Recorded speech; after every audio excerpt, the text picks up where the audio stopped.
Esta es la radio La Verdad del Evangelio, con frecuencia celestial, con el programa Datos Bíblicos. Conozca los secretos, curiosidades, revelaciones de la Biblia, que es el libro maravilloso. Les invitamos a seguir adelante en nombre de nuestro Padre Celestial, porque con nuestro Señor Jesucristo siempre vamos rumbo a la victoria.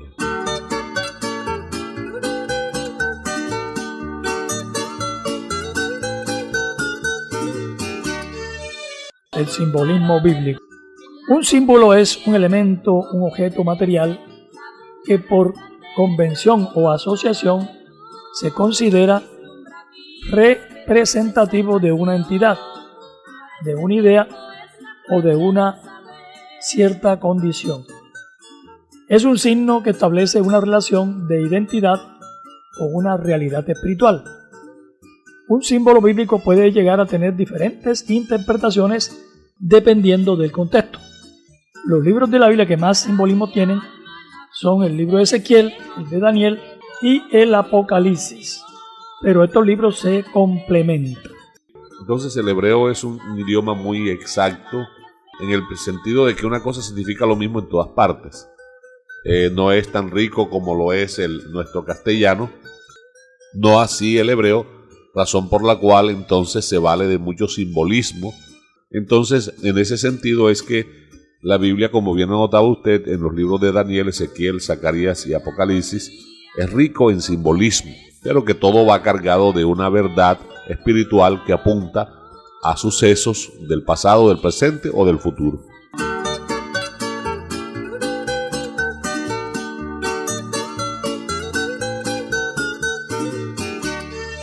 Tenemos un ejemplo aquí de simbolismo, los 4 ángulos de la tierra en Apocalipsis 28. Se refiere a los 4 puntos cardinales, literalmente el mundo de gente que habita el planeta Tierra.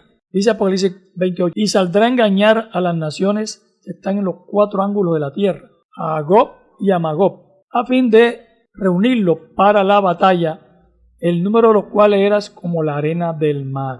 El personaje que saldrá a engañar a las naciones o al mundo entero es el anticristo. Gog y Magog es una zona que actualmente estaría ubicada en Asia y se sugiere que es la China.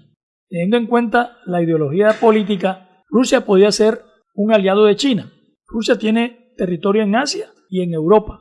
La arena del mar es una hipérbole que simboliza muchísimos soldados. Entonces aquí tengo un dato de conocimiento, dice como la arena del mar, porque dice así la Biblia. China tiene aproximadamente 2.300.000 soldados y una reserva de 1.700.000 militares. Si sumamos todo eso da 4 millones de militares. Rusia tiene 1.015.000 militares y una reserva de 2 millones de soldados, para un total de 3.015.000 militares. Estados Unidos tiene 1.400.000 militares activos y una reserva de 1.500.000, para un total de 2.900.000 militares, sin contar el número de militares de los países árabes, que también van a estar en contra de Israel en ese Armagedón.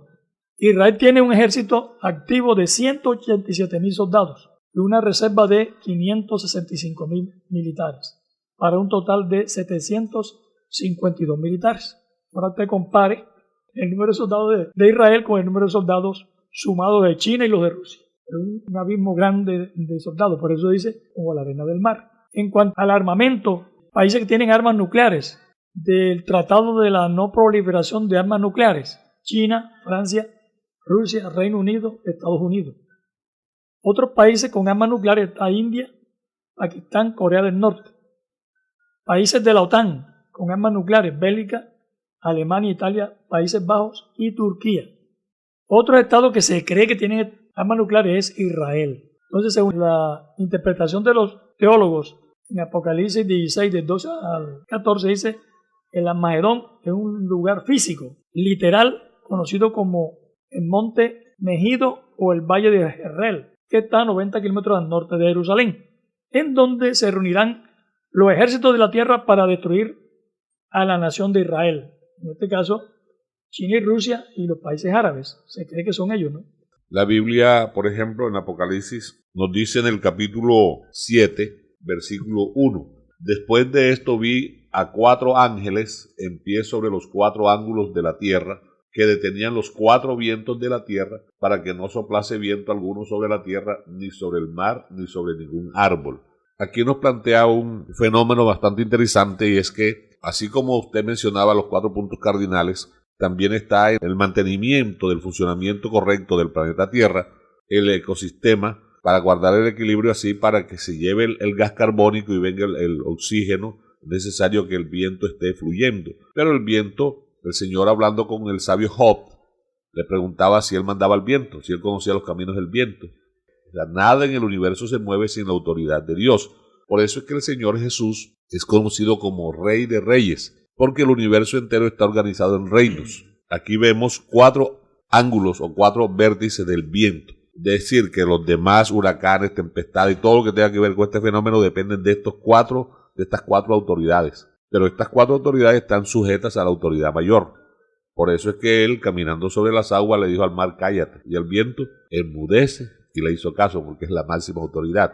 En Daniel capítulo 9 dice que él oraba para saber la verdad sobre el cumplimiento de la profecía, y el ángel le dice, oh Daniel, eres muy amado, sabe y entiende que desde el momento que dispusiste tu corazón para buscar a Dios, fui enviado a ti con respuesta, solo que el príncipe de Media y Persia se me opuso durante 21 días. Entonces, esto es así tanto en lo celestial como en el reino de las tinieblas, para que vayamos entendiendo mejor. Entonces, cuando usted anota de los 4 puntos cardinales de las muchedumbres, en la Biblia se usa simbología doble, y es la arena del mar, para describir personas que son netamente de aquí la tierra, que no tienen nada que ver con el reino de los cielos, pero que son incontables. Eso lo tomamos de la promesa que Dios le hizo a Abraham. Pero también hay otra simbología, y es como las estrellas, ya para referirse a la población que acepta al Dios de los cielos como su Dios, pero que también son incontables. Y en cuanto al término, como estamos hablando de símbolos, hay una materia llamada numerología.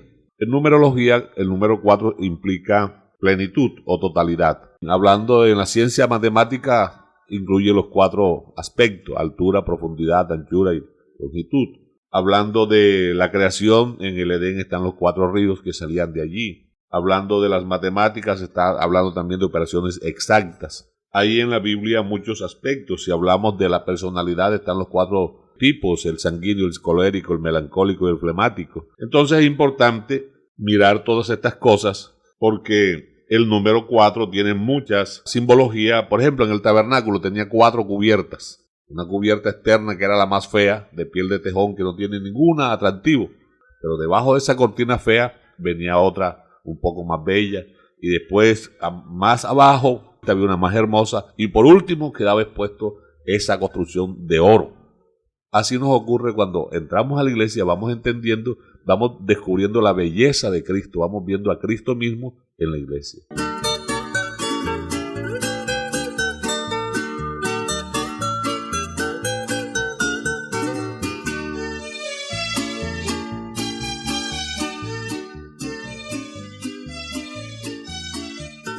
Tenemos otro símbolo aquí, hermano, el águila.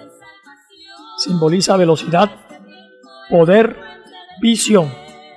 Apocalipsis 12:14 dice, y le dieron a la mujer las 2 alas de la gran águila para que volase delante de la serpiente al desierto y a su lugar donde se sentada por un tiempo, tiempos y mitad de un tiempo.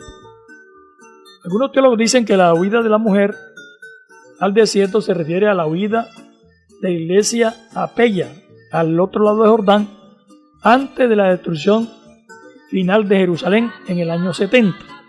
Algunos interpretan así. Juan usa las 2 figuras muy similares del Antiguo Testamento, cuando Israel fue protegido del faraón en los tiempos de José.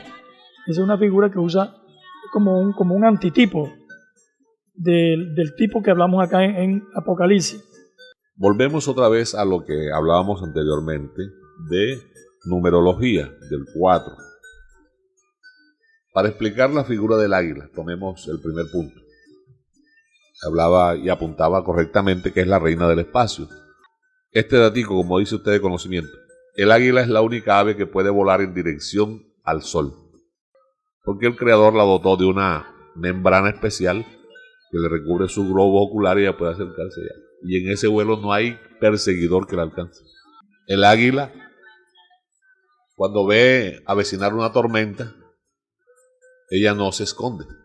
Por ejemplo, si tienes un nido en la parte alta de una montaña o en un risco, ella se pone al borde del precipicio y abre sus alas.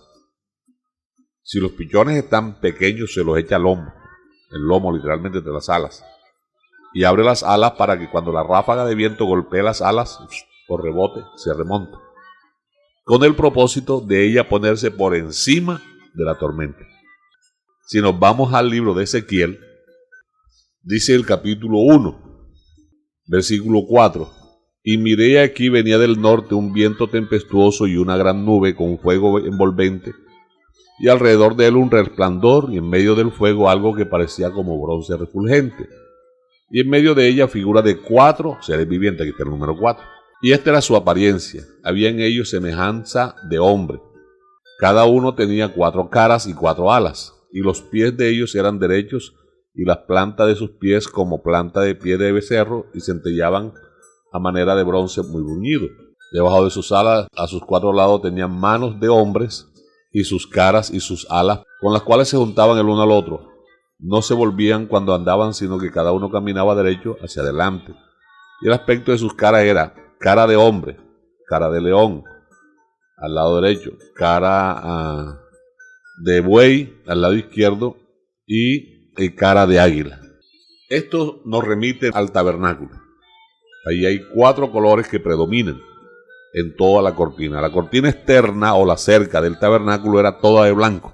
¿A quién se le ocurre levantar una habitación de blanco en el desierto? Pero no hay un solo dato bíblico que diga que esas cortinas las hayan lavado una vez, porque eso es un simbolismo de la humanidad en la cual la deidad se manifestó en carne. O sea, una humanidad perfecta, incorruptible, que nunca se ensució, que nunca se manchó. Entonces el color blanco tipifica la humanidad perfecta del Señor Jesús. Luego encontramos el color azul. Eso nos dice que ese mismo que está vestido de blanco, que es perfecto, vino de arriba. Azul es cielo, vino del cielo. Juan 3:13, nadie subió al cielo, sino el que descendió del cielo. Encontramos un tercer color, el púrpura, que es para reyes y personas eminentes.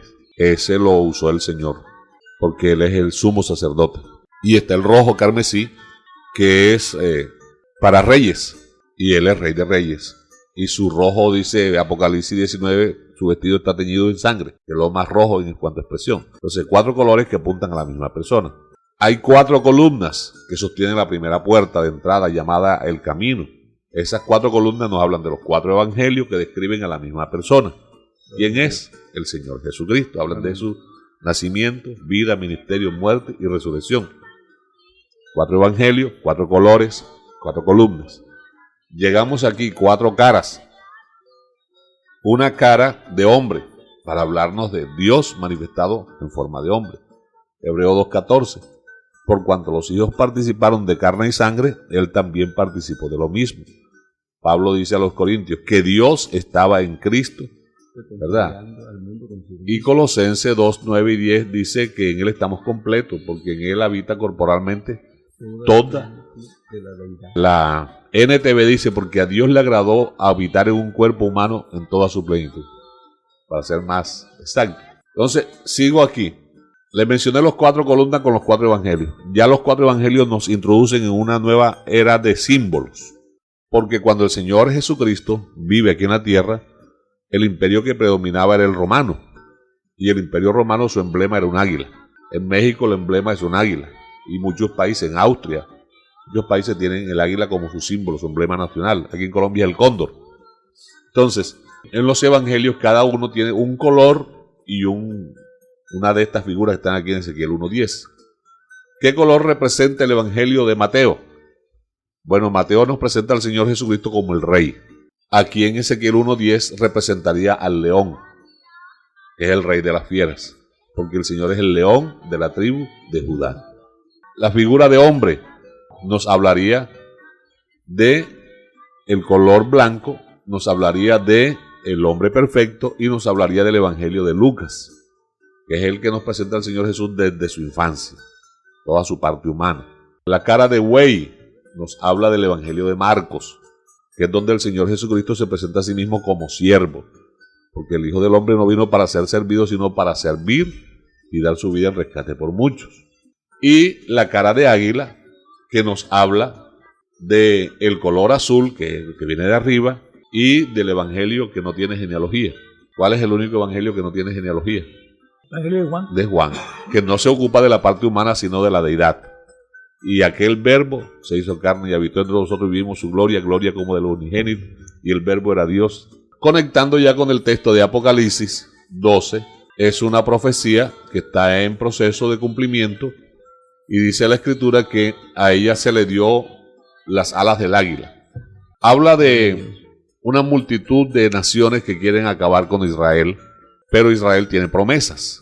Habla del momento del alumbramiento de la mujer, los dolores de parto. Eso acontecerá, hermanos oyentes y amigos, cuando la iglesia sea levantada e Israel esté a punto de reconocer o de tener la revelación de que el Mesías que fue crucificado era el que ellos tanto han esperado.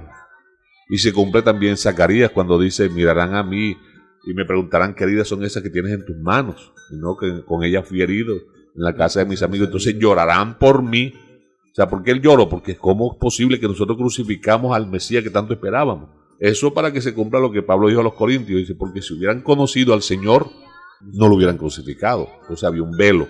Esta profecía de Apocalipsis 12, Israel como nación está a punto de tener la revelación cumbre de reconocer a su Mesías verdadero, porque en ese momento el anticristo está engañándolos. Pero acordémonos que por boca del profeta Daniel el Señor dijo: los entendidos resplandecerán y actuarán. O sea, Dios por revelación del Espíritu Santo les mostrará la verdad y los liberará. Entonces, cuando Satanás se ve descubierto, se lanza contra Israel. Se hace el último intento por borrar a Israel para que no reconozcan al Señor Jesús como su Dios, sino el quedarse en el trono. Entonces convoca a las naciones para destruir a Israel, pero Israel recibe ayuda celestial. Le son dadas las alas del águila para que vuela al desierto, es un lugar de protección. Y la TLA, por ejemplo, en el versículo 6 dice: la mujer huyó al desierto donde Dios había preparado un lugar para que la cuidaran durante 3 años y medio. La Reina Valera dice un tiempo y la mitad de un tiempo. Eso traduce a 3 años y medio, que viene siendo la mitad de la última semana de Daniel, que es en sí la gran tribulación. Porque la iglesia es levantada, termina el periodo de la gracia, empieza enseguida el reinado del anticristo, pero el reinado del anticristo en la última semana, que son 7 años, 3 años y medio son de paz. Él tiene que quitar de la mente de los oyentes el acontecimiento de que la gente se fue y brindarles seguridad, brindarles paz, brindarles felicidad, y todos celebrarán. Y cuando digan paz y seguridad, se rompe ese mundo. Entonces viene la gran tribulación, y en ese tiempo es que Israel es protegido por Dios. La razón por la que estamos desglosando todo esto eres tú, porque esto conlleva a tu salvación. Queremos decirte una cosa: lo que los hermanos están diciendo ahora mismo con respecto a Israel y con respecto a todas estas cosas que han de suceder y algunas han sucedido, hermano, es la antesala de la venida del Señor y el arrebatamiento de la iglesia y lo que va a suceder en cuanto a la tribulación. Entonces, hermanos, me compete en el nombre del Señor Jesucristo decirte, por favor, pellízcate. Quiero darte un toque de parte de Dios para que estas simbologías que estamos desglosando, hombre, hagan mellas en tu corazón y sepas que el tiempo está cerca, que ya estamos en la postrimería, ya estamos en los últimos tiempos.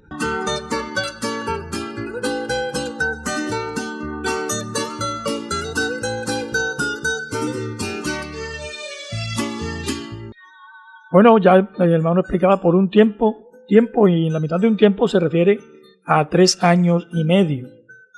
Así también Israel será protegido por Dios durante los 3 años y medio de la gran tribulación. El relato de Juan es semejante a la salida apresurada de los israelitas de Egipto en la marcha por el desierto. La mujer escapó sobre las 2 alas del águila, indican la rapidez y la agilidad con que lo hizo, ¿no? En el Antiguo Testamento, las alas del águila son símbolos de brazos sostenedores de Dios. La serpiente simboliza al faraón, que a su vez tipifica a Satanás, que es la serpiente antigua. En Deuteronomio 28:49 dice: Jehová traerá contra ti una nación de lejos, del extremo de la tierra, que vuele como águila, nación cuya lengua no entiendas. Volar como el águila se refiere a la rapidez con que se mueven los carros y carruajes tirados por los caballos. Esa es otra simbología del volar de las águilas. Éxodo 12:12 dice el Señor que Él se glorificaría sobre los dioses de Egipto. El águila también era uno de los dioses de Egipto. El Señor, cuando rescata a Israel, toma la figura del águila real, porque su plumaje es dorado, es decir, parece que fuera metálica. Entonces ella tiene unas conductas únicas. Y dice la Biblia que el Señor trajo a Israel sobre las alas del águila, por el desierto. Esa es una figura literal en cuanto a la conducta del águila. El águila busca para colocar su nido en lo más alto, sea en los árboles más altos o en las montañas, donde no le sea fácil a ningún depredador llegar. Entonces, ella, cuando quiere hacer volar a sus hijos, o hay un momento que los hijos están en peligro, se los sube al lomo y se arroja al vacío con ellos. Eso hizo Israel cuando confió en Dios, al seguir por un desierto donde no había camino. Es lanzarse al vacío. Es depender netamente del poder del Dios que los rescató. No había camino en el mar, les abrió camino. No había camino en el desierto, les abrió el camino, porque Él es el camino. No había sombra, Él fue la sombra. No había agua, Él fue el agua. No había comida, Él fue comida. Así es el águila para sus polluelos, es todo. Para mostrar que Él es la verdadera águila, verdadero Dios, no aquel muñeco que tenían en Egipto, que fueron derrotados, que nada pudieron hacer para retener a Israel. Dice en Deuteronomio 32, versículo 11, NTV, como el águila que aviva sus polluelos y revolotea sobre sus crías, así desplegó las alas para tomarlos y alzarlos y llevarlos a salvo sobre sus plumas. Llega un momento que esta ave, cuando los quiere obligar a volar, los arroja al vacío, y si el pichón todavía no tiene la experiencia de abrir las alas y que va a repicarse contra las piedras, el mamá águila o papá águila se lanzan, pero a una velocidad impresionante, hasta ponerse por debajo del pichón que va en picada. Cuando están abajo, abren las alas. Y ahí aterriza el pichón para evitar que se mate. Eso es lo que siempre hace Dios con nosotros. Cuando nos ve rumbo a la caída, rumbo al abismo, ¿quién nos sostiene con su mano? ¿Quién nos recoge siempre? Por eso es que la figura del Salmo 91 no solo es la de la gallina, sino también la del águila. Con sus plumas te cubrirá y debajo de sus alas estará seguro, porque ahí no se mete nadie. Hermano, hay un verso que dice: todo el día tendí mi mano a un pueblo rebelde y contradictor. Aunque Israel fue rebelde en cierto modo, la mano de Dios nunca lo dejó. Siempre estuvo Dios tendiéndole la mano, y así lo está haciendo al día de hoy. ¿Cuántos de nosotros somos rebeldes? Pero ahí está la mano de Dios consolándonos y ayudándonos para que salgamos de todos estos enredos de la vida y podamos ser triunfantes. Que la razón de ser de este espacio radial no es solo darte riqueza en cuanto a las particularidades de la Biblia, mucho menos mostrar que sabemos algo. Aquí lo único que deseamos es que tú puedas ver al Señor Jesucristo, al Dios de la Biblia, en todos estos aspectos, porque Él es el Señor, Él es la figura predominante, el personaje principal de la Biblia. De Él escribieron los profetas, la ley, los salmos, los apóstoles, todos. Él es el personaje central, aún en el libro final de la Escritura, que es el Apocalipsis, donde muchos se desvían buscando dragones, buscando bestias, buscando 666, comienza diciendo revelación de Jesucristo que Dios le dio. Él es el personaje principal a lo largo y ancho de la Biblia. Entonces, en la modesta clase que en el día de hoy se ha desarrollado, Él es el que aparece en todos lados. En los 4 ángulos de la tierra, Él los sostiene. Nada se sale de su control.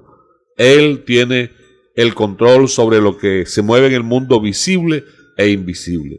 Lo que está en nuestros pensamientos y lo que aún no está en nuestros pensamientos. Lo que pasó, lo que está pasando y lo que va a pasar, todo está delante de Él y bajo su cuidado. La finalidad de esto es que te encuentres con Dios, que puedas mirar a Dios a través de todos estos símbolos y de todas estas enseñanzas que te estamos brindando.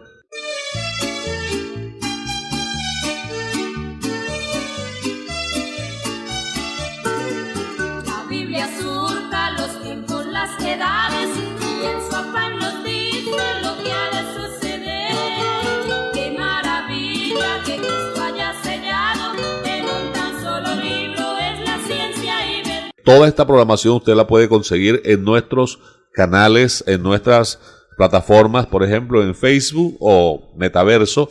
Usted puede buscar el canal IPUC Central Corozal. Ahí está nuestra página y puede conseguir la programación que habitualmente aquí se está produciendo. O si es amante de YouTube, usted puede buscar allí La Verdad del Evangelio. La Verdad del Evangelio se sube periódicamente toda la programación, incluyendo datos bíblicos, donde usted puede enriquecer su conocimiento y así manejar de manera más afín o con mayor destreza las escrituras, porque todo esto contribuye al crecimiento cristiano.